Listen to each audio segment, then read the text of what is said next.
Okay, today the topic I want to discuss with you is the learning from failure, turning setbacks into opportunities.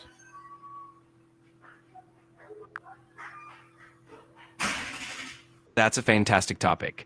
There's so much to explore about how setbacks can actually fuel growth and innovation. Where would you like to start, or is there any particular angle you're curious about? Okay, my first question from you is what does failure means to you personally? That's a great question. For me, failure is essentially an opportunity to learn and grow.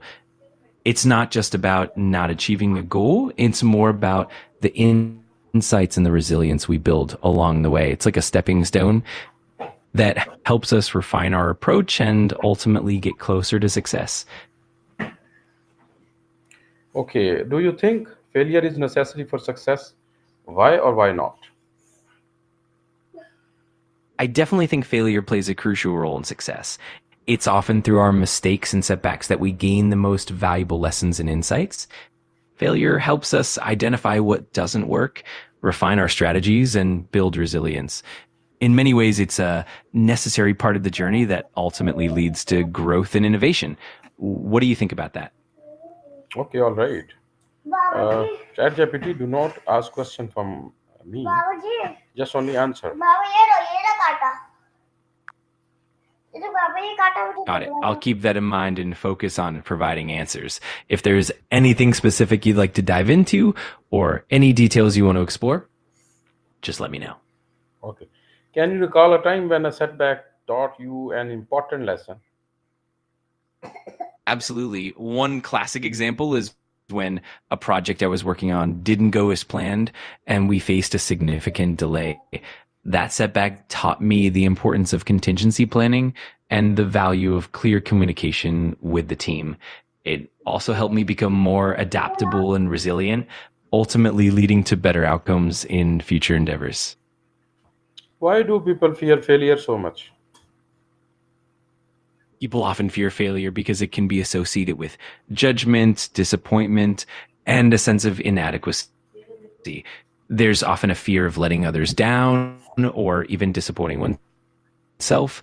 Additionally, failure can sometimes challenge our self esteem and our identity. But over time, embracing failure can help reduce that fear and turn it into a powerful tool for growth.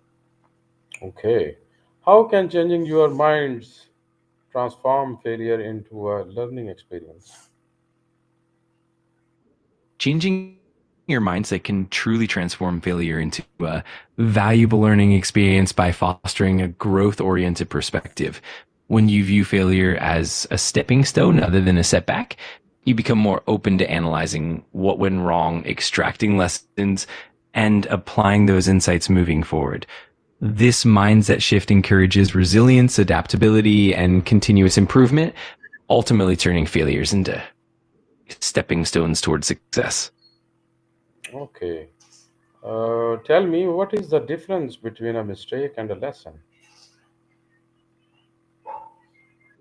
A mistake is usually an error or an incorrect action that we take, often unintentionally, which might lead to a negative outcome. A lesson, on the other hand, is the insight or understanding we gain from that mistake. In essence, a mistake is the action, while a lesson is the takeaway. When we reflect on mistakes and learn from them, we transform them into valuable lessons that guide our future actions. Okay. How does failure build resilience and strength? Failure helps build resilience and strength by pushing us out of our comfort zones and forcing us to endeavor. Each time we encounter a setback, we learn how to cope, persevere, and bounce back stronger. Over time, these experiences accumulate, making us more adaptable and better equipped to handle future challenges. This process not only strengthens our mental fortitude, but also builds confidence and a more positive outlook toward future setbacks. Okay. Do you think successful people fail more often than others? Why? Yes, often successful people do experience more failures, and that's because they tend to take more risks and push boundaries. Each failure provides them with valuable insights and helps refine their approach, ultimately paving the way for greater achievements. In essence, their willingness to embrace failure and learn from it is a big part of what leads to their success. Okay. How can someone analyze a failure without blaming themselves? To analyze a failure without self blame, it helps to adopt a mindset of curiosity and objectivity.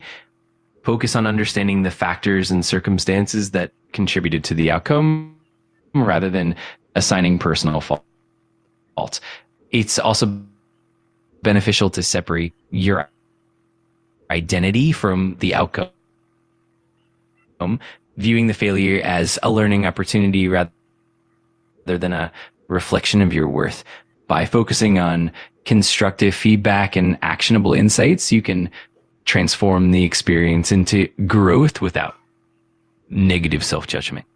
Okay, what steps can someone take immediately after experience a setback? Right after experiencing a setback, it's helpful to take a few key steps. First, allow yourself a moment to process the emotions and acknowledge how you feel. Then reflect objectively on what happened by identifying the specific factors and actions involved. After that, come up with a concrete plan for improvement and set realistic goals for moving forward. Finally, reach out for support, whether from mentors, peers, or friends to gain perspective and encouragement. These steps help turn a setback into a stepping stone for growth. Okay. How important is feedback in learning from failures?